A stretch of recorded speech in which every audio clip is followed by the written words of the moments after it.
Hello everyone, myself Konika Kansal welcome you all on Textbook Super Coaching. So yes guys, you know very well कि HPSC assistant professor की jobs निकली हैं, तो इसके लिए क्या सिलेबस रहेगा, क्या पैटर्न रहेगा, द मोस्ट इम्पॉर्टेंट इसकी प्रिपरेशन हम कैसे करें, अब हम बस वही डिस्कस करने जा रहे हैं. जो हरियाणा पब्लिक सर्विस कमीशन की प्रोफेसर की स्पेसिफिकली जो हमारा कॉमर्स सब्जेक्ट है, इसके रिलेटेड जो वैकेंसीज अराइज हुई हैं एंड इसके सिलेबस लाइक यूजीसी नेट की तरह ही है. फर्दर इसकी एलिजिबिलिटी आपके लिए जानना जरूरी है. ओके, सबसे पहली चीज जी, टोटल जो वैकेंसीज अराइज हुई हैं, टोटल ऑल सब्जेक्ट्स की 2424 है. और इसका बेस्ट पार्ट क्या है जी, एप्लीकेशन स्टार्ट डेट जो होनी है 7 अगस्त 2024 को ही होनी है. एंड आपके पास इनफ टाइम है इस फॉर्म को फिल करने का. अभी तक इसका कोई एक स्टैंडर्ड का डेट नहीं है, यही फिक्स डेट है, तो कोशिश करो कि इस टाइम फ्रेम में ही आप इस फॉर्म को फिल कर दें. देखिए जी, हमारे यहाँ जो टेस्ट में 3 लेवल्स हैं. स्क्रीनिंग टेस्ट है, ये टेस्ट 2 आवर्स के लिए रहेगा, जिसमें से आपको 100 क्वेश्चंस पूछे जाएंगे. 1 question is equal to 1 mark के लिए है. फर्दर ये क्वेश्चन जो रहेंगे आपके ऑब्जेक्टिव टाइप के रहेंगे. तो पहला है जी आपका स्क्रीनिंग टेस्ट. ओके, अगर आप स्क्रीनिंग टेस्ट में मिनिमम 25% आपने ले लिया, तो ही आप सेकेंड लेवल तक जाएंगे, जो है जी नॉलेज टेस्ट. ये नॉलेज टेस्ट 3 आवर्स का रहेगा एंड ये जो सब्जेक्टिव नेचर का रहेगा, यानी कि आपको डिस्क्रिप्टिव में क्वेश्चंस के आंसर्स देने पड़ेंगे. और इसकी जो वेटेज है 87.5% वेटेज है, कि आपकी जो फर्दर आपको जो इंटरव्यू के लिए बुलाना है, और वो डिपेंड करता है कि आप 150 मार्क में से कम 35% आपका एलिजिबल होंगे, तो ही आपको इंटरव्यू के लिए बुलाया जाएगा. फाइनल जो सिलेक्शन में 87.5% एंड 12.5% इंटरव्यू, दोनों की वेटेज मिला के 100% हमारा बन जाता है. ठीक है जी. द ओवरऑल कंक्लूजन क्या है कि स्क्रीनिंग टेस्ट के लिए 100 क्वेश्चन है, 1 question for 1 mark and objective रहेगा. मिनिमम क्वालिफाइंग 25% है, ये क्वालिफाई होगा. सब्जेक्टिव नॉलेज टेस्ट है 150 क्वेश्चंस, 87.5% डिस्क्रिप्टिव रहेगा. डिस्क्रिप्टिव मोड है, सब्जेक्टिव मोड है, 35% क्वालिफाइंग क्राइटेरिया है. देन आपका इंटरव्यू के लिए जो वेटेज है 12.5% है. इसमें आपका नेगेटिव मार्किंग रहेगी. यस, तो इसके लिए आपको खास ध्यान में रखना है. ओके, एलिजिबिलिटी क्राइटेरिया के 3 मेन पर्सपेक्टिव हैं. पहले तो जी आपकी मास्टर डिग्री में कम से कम 55% मार्क्स आने जरूरी हैं. सेकंड में आपकी जो लैंग्वेज है, you have a knowledge of Hindi and Sanskrit. क्या आपने 10th या +2 में इंग्लिश हिंदी या संस्कृत का एग्जाम दिया है? कंपल्सरी है, क्योंकि आपके सारे डॉक्यूमेंट्स वहां पर अपलोड होंगे. थर्ड एलिमेंट क्या है जी, क्या आपका नेट, स्लेट या सेट का एग्जाम क्लियर है? अगर ये क्लियर है तो वेल एंड गुड, अगर ये नहीं क्लियर है तो क्या आपकी पीएचडी है? ठीक है जी. तो ये चीजें हैं, आपको ये दोनों के दोनों में से किसी एक का होना जरूरी है. हाँ, वो अलग बात है कि कोई सब्जेक्ट ऐसा है कि जिसमें ना नेट होता है, ना सेट होता है, ना स्लेट होता है, वो अलग बात है. बट हमारे जो कॉमर्स में ये सारी चीजें होती हैं, तो आपका ये एग्जाम मस्ट बी क्लियर होना जरूरी है. ठीक है जी. रही बात जो हमारा कॉमर्स का है, इसके रिलेटेड टोटल 153 वैकेंसीज हैं, जिसमें से जर्नल कैटेगरी की 94 है, एससी की 17 है एंड बैकवर्ड की अगर हम कैलकुलेशन करते हैं 23 + 7 यानी कि 30 है. एंड यहाँ पर आपका 12 आ जाता है. तो ओवरऑल 153 वैकेंसीज निकले हैं, जो कि अच्छी अमाउंट है, जिसपे आपके चांसेस हैं. ठीक है ना. और सबसे बेस्ट पार्ट, आपका जो गवर्नमेंट सेक्टर में जो सैलरी का क्राइटेरिया है वो ऑलरेडी पहले से मेंशन कर देते हैं. तो एकेडमिक लेवल पर 57,700 से लेके 1,82,400 के बीच विद इन आपका सैलरी रहेगा. ओके, नाउ हम बात करते हैं जी सिलेबस क्या है। इस सिलेबस के अंदर 10 यूनिट्स आपके हैं। ये सिलेबस लाइक नेट की तरह ही है। एंड इसका जो है जी जो डिस्क्रिप्टिव है वो आपका बेस इसमें रहेगा। सबसे पहले आता है जी बिजनेस इन्वायरमेंट, जिसपे आपके मीनिंग, आपके जो टाइप्स ऑफ इन्वायरमेंट कह लीजिए, economic environment, legal environment, political environment, ठीक है जी, जिसपे एलपीजी एक इंपॉर्टेंट रोल प्ले करता है। सेकेंड पार्ट आता है जी फाइनेंशियल एंड मैनेजमेंट ऑडिटिंग, जिसपे basic concept, partnership, corporate accounting, you can say company accounts है, cost and management accounting, ratio analysis, fund flow, ये सारा पार्ट रहने वाला है, जिसके ऊपर चांसेस हैं कि आपको न्यूमेरिकल भी पूछा जाएगा और थ्योरी में भी क्वेश्चंस पूछे जाएंगे। ओके। थर्ड पार्ट आता है जी बिजनेस इकोनॉमिक्स का। वही जो बेसिक आपका इकोनॉमिक्स क्या है, इसका एक प्रोस्पेक्टिव होता है, demand, utility and the you can से cost, price determination under different market, same like UGC net. Okay. इसी तरह जी यूनिट 4 आता है business statistics and data processing.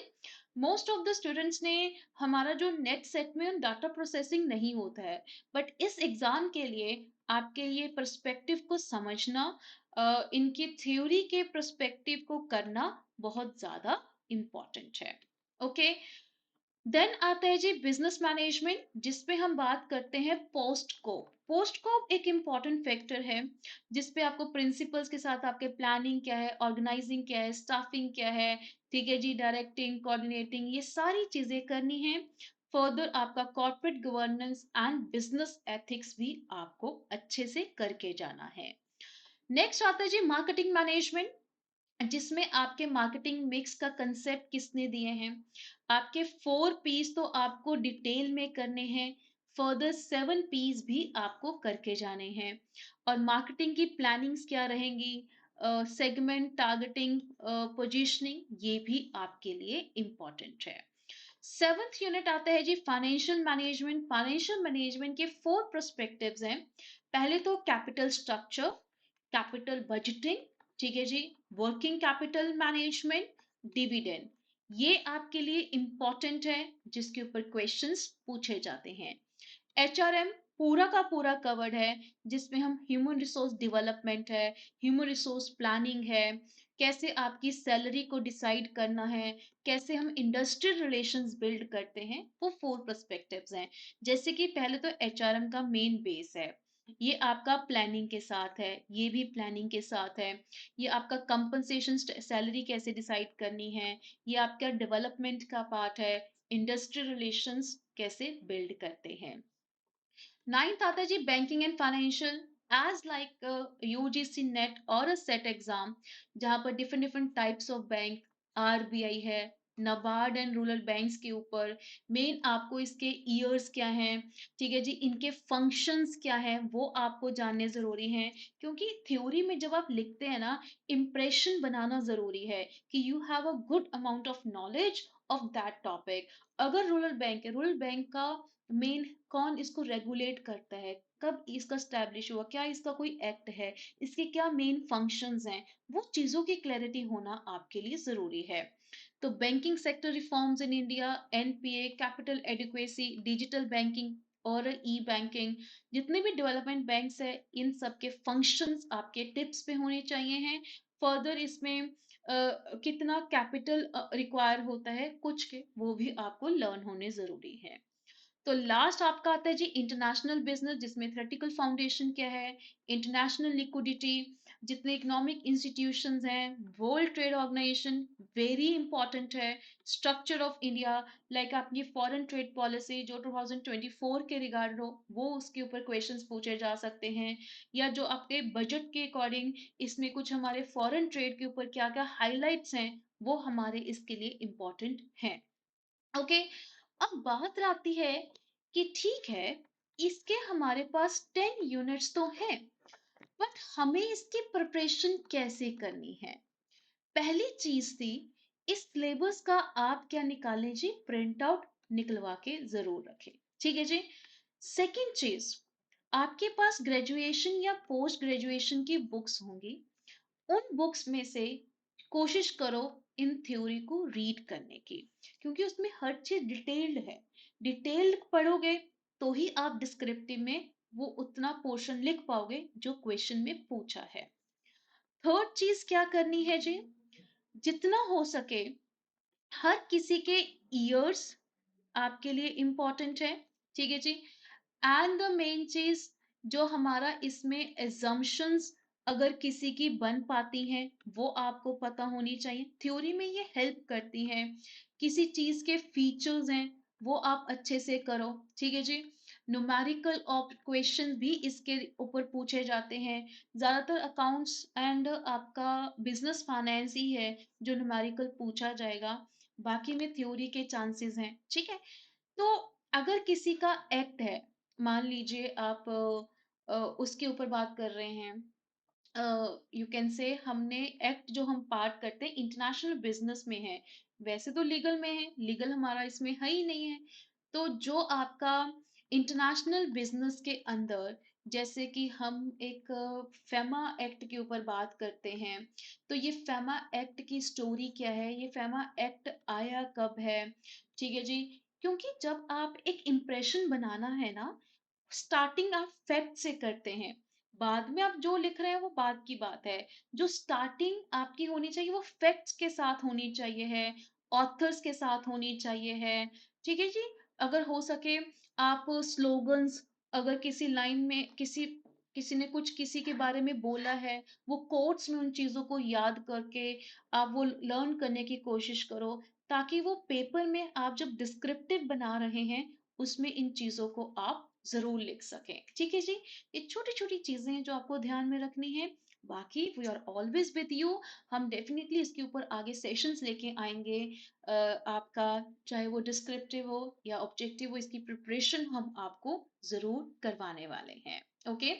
बाकी आप हमारे टेलीग्राम ग्रुप को जरूर ज्वाइन करें, ठीक है जी, जिसमें आपको थोड़े से कंसेप्ट की नॉलेज बिल्ड होनी शुरू हो जाएगी, आपके रिवीजन आपके रिकॉल्स होंगे, तो आपको वो पेपर में बहुत हेल्प करेगा, राइट। बाकी जिन्होंने अभी तक हमारे चैनल को सब्सक्राइब नहीं करा है, काइंडली कर लीजिए। और जो भी आपके आगे HPSC की जितनी भी प्रिपरेशन है इसी पे ही करवाई जाएगी। So all the very best guys. Form को बहुत ध्यान से फिल करना है, पहले सारे डॉक्यूमेंट्स अपने पास रख के उसको स्कैन करके रख लीजिए। आपका पासपोर्ट साइज फोटो, आधार कार्ड, 10th के सर्टिफिकेट्स, +2 के, ग्रेजुएशन के, पोस्ट ग्रेजुएशन के, और अगर आप किस स्पेसिफिक कैटेगरी के हैं वो कैटेगरी के आपको अपलोड करने पड़ेंगे। अगर आप क्लेम कर रहे हैं कि हमारा नेट क्वालिफाइड है, उसका प्रूफ देना पड़ेगा। तो जो भी उनका एलिजिबिलिटी है, प्लीज उन डॉक्यूमेंट्स को एक जगह पर स्कैन करके आप रखें, ताकि फॉर्म भरने में आपको आसानी रहेगी। एंड फॉर्म की फी, ठीक है जी, अलग अलग है। लाइक वीमेन के लिए अलग चार्जेस हैं, मेन के लिए अलग चार्जेस हैं। तो जब आप फॉर्म फिल करेंगे ऑटोमेटिकली वो आपको बता देंगे कि आपकी फी इतनी है। मैक्सिमम जो फी मेन से चार्ज करी जा रही है वो 1000 रुपीज है, okay. So yes guys, be positive, think positive and do positive, यही एक अच्छा मौका है एक गवर्नमेंट सेक्टर में एंटर करने का। सो मैं चाहती हूँ कि आप पॉजिटिव एटीट्यूड के साथ इस फॉर्म को फिल करें एंड इसकी प्रिपरेशन करें। So all the very best guys, thank you.